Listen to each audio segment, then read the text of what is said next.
নবীজি বলেছেন গুনাহ করলে পরে ব্যক্তির অন্তরটা কালো হয়ে যায়, গুনাহ করলে মানুষের অন্তরটা মরে যায়।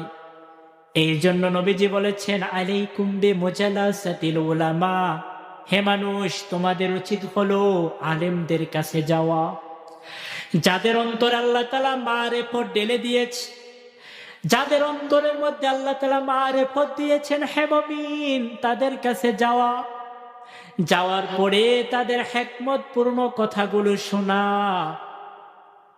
তাদের ওই মারিফতের কথাগুলো শোনা, তাদের সাথে জিকির আজকার করা।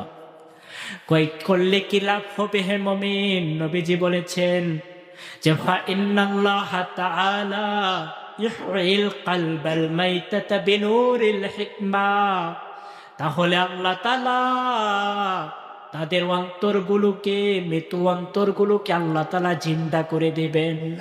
সুবহান।